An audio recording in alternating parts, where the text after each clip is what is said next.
নমস্কার। আজ 25শে মে বিপ্লবী রাসবিহারী বসুর জন্মদিন।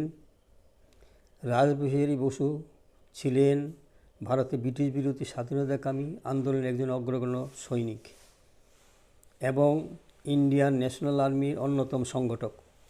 দিল্লির গভর্নর জেনারেল ও ভাইরাস লর্ড হার্ডিঞ্জের উপর এক বোমা হামলার নেতৃত্ব দানের কারণে পুলিশ তাকে গ্রেপ্তারের চেষ্টা করে।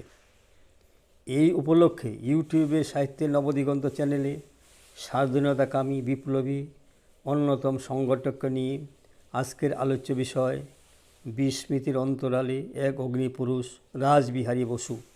গ্রন্থনায় রবীন্দ্র কুমার চক্রবর্তী। সারা ভারতে তারুণ্য শক্তিকে যার নেতৃত্বে স্বাধীনতা সংগ্রামে উদ্দীপিত করেছিল, দেশমেত্রিকার শৃঙ্খল মোচনের জন্য যিনি আপনাকে উৎসর্গ করেছিলেন, ভারতের বিপ্লব মন্ত্রের উদ্গাতা, শৌর্য বীর্যে ও ত্যাগের যিনি জ্বলন্ত প্রতীক, ভারত জননীর বরেণ্য সন্তান মহাবিপ্লবী রাসবিহারী বসু। জাতির হৃদয়ে যার আসন পাতা থাকবে চিরদিন, এই মৃত্যুঞ্জয়ী বৃদ্ধের মধ্যে নিঃসন্দেহে প্রথম শ্রেণীর বিপ্লবী রাসবিহারী বসু। রাসবিহারী বসুর মতো এত বড় বিপ্লবী বাংলাদেশে খুব কমই জন্মেছেন। আমৃত্য চিনি মাতৃভূমির স্বাধীনতার জন্য চেষ্টা করে গেছেন। 1886 সালের 25শে মে বর্ধমান জেলার কালনা স্টেশনের সন্নিকটে সুবলদহ গ্রামে রাসবিহারী বসুর জন্ম হয়। তার পিতার নাম বিনোদ বিহারী বসু। রাসবিহারী অতি বৈশবে মাকে হারান। পরবর্তী সময়ে রাসবিহারী বসু বাবা বিনোদ বিহারী বসুর সাথে সুবলদহ গ্রাম ছেড়ে ফরাসি অধিকৃত চন্দননগর শহরে এসে বসবাস শুরু করেন। রাসবিহারী বসুর পিতাকে চাকরির সূত্রে বিভিন্ন জায়গায় থাকতে হতো। মাতৃহারা বালক রাসবিহারী বসু পিতার সঙ্গে বেশিরভাগ সময় অতিবাহিত করেছেন। ফলে বাল্যকালে তিনি 10-12টি ভারতীয় ভাষা শিখে ফেলেন। পরে কলকাতার মর্টন স্কুলে ও চন্দননগর ডুপ্লে কলেজে পড়াকালীন ইংরেজি ও ফরাসি ভাষা উত্তম রূপে শিখে নেন। 1905 সালে বঙ্গবন্ধু আন্দোলনে দেশ আলোড়িত, তখন রাসবিহারী বসু এই আন্দোলনে যোগ দেন। মানিকতলা, মুরারি পুকুর বাগান তল্লাশির সময় রাসবিহারী বসুর দুখানা চিঠি ধরা পড়ে যাওয়ার বিপদ আশঙ্কা করে তিনি দেরাদুনে চলে যান। সেখানে শিক্ষকতা বৃত্তি গ্রহণ করেন। পরে বন বিভাগে চাকরি নেন। এই চাকরিতে রাসবিহারী বসু প্রচুর টাকা উপার্জন করতেন। নিজের জন্য সামান্য কিছু টাকা রেখে সবটাই দারিদ্র্যের সেবায় ও স্বদেশী আন্দোলনের কাজে ব্যয় করতেন। দিল্লিতে বড়লাট হার্ডিঞ্জ সাহেবকে হত্যার চেষ্টায় ব্যর্থ হওয়ার পর রাসবিহারী বসু লাহোরের হাকিম গার্ডন সাহেবকে হত্যা করার পরিকল্পনা গ্রহণ করেন। তার নির্দেশ মতো বসন্তগুপ্ত নামে এক যুবক লরেন্স পার্কে আবর্জনার আড়ালে একটি বোমা লুকিয়ে রেখে আসেন, কারণ গর্ডন সাহেব আসবেন পার্কে। তারিখটা ছিল 1913 সালে 13ই মে। কিন্তু এখানেও তিনি সফল হলেন না। গর্ডন সাহেব চলে যাবার পর বোমাটি ফাটে। অল্প দিনের ব্যবধানে এইরকম দুটি ঘটনা ঘটে যাওয়াতে পুলিশ বাহিনী আরও ক্ষিপ্ত হয়ে ওঠে।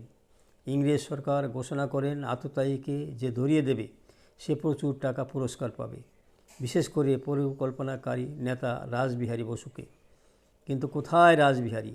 ভারতের প্রতিটি ভাষায় তিনি পারদর্শী, আর সব থেকে বড় কথা, তিনি মুহূর্তে ছদ্মবেশ ধারণ করতে পারতেন।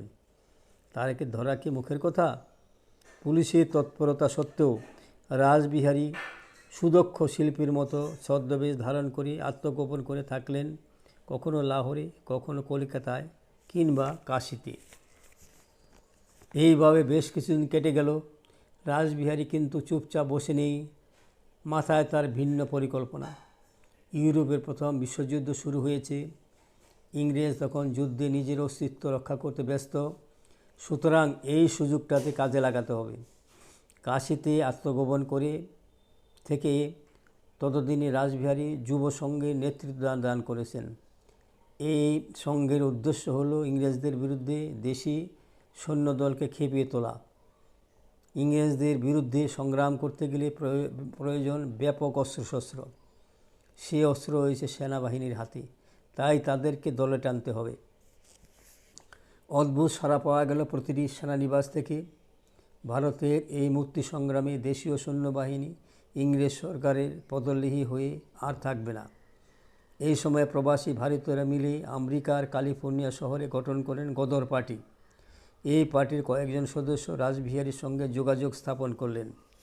বিদেশ থেকে প্রচুর সংখ্যক বিদ্রোহী ভারতে এসে উপস্থিত হয়েছেন।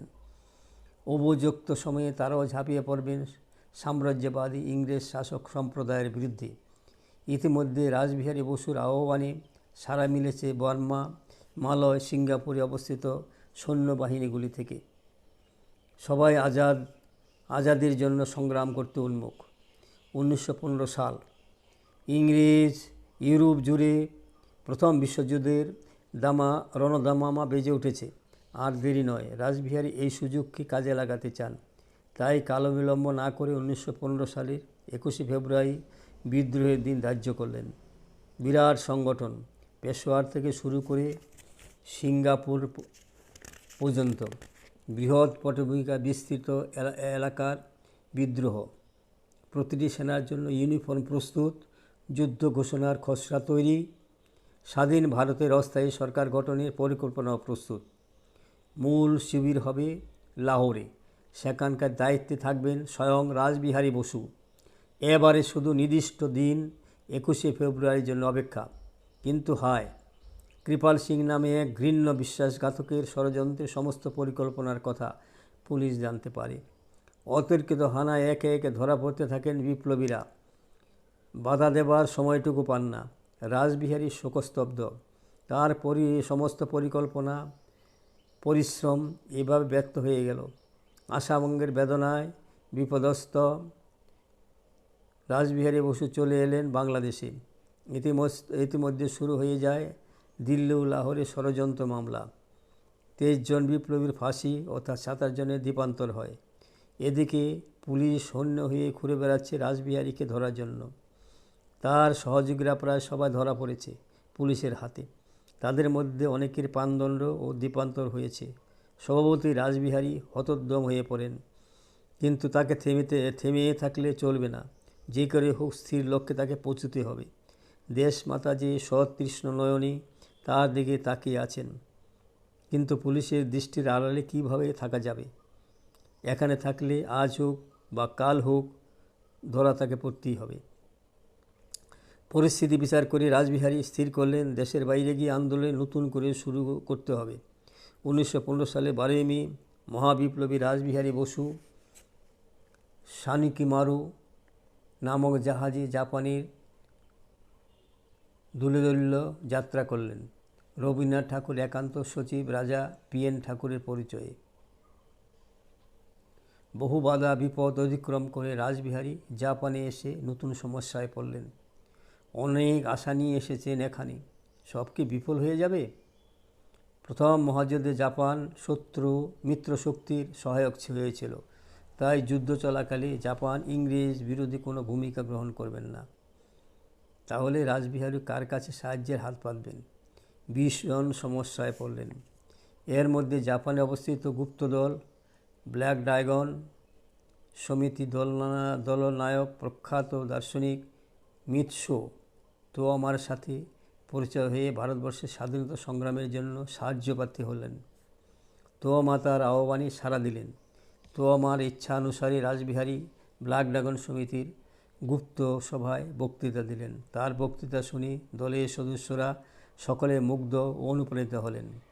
এদের সাহায্য নিয়ে রাসবিহারী বসু প্রতিষ্ঠা করলেন ভারতীয় স্বাধীনতা সংঘ। 1939 সালের দ্বিতীয় বিশ্বযুদ্ধের আগুন জ্বলে উঠল। প্রবাসী ভারতীয়দের সহায়তায় রাসবিহারী গঠন করলেন আজাদ হিন্দ বাহিনী।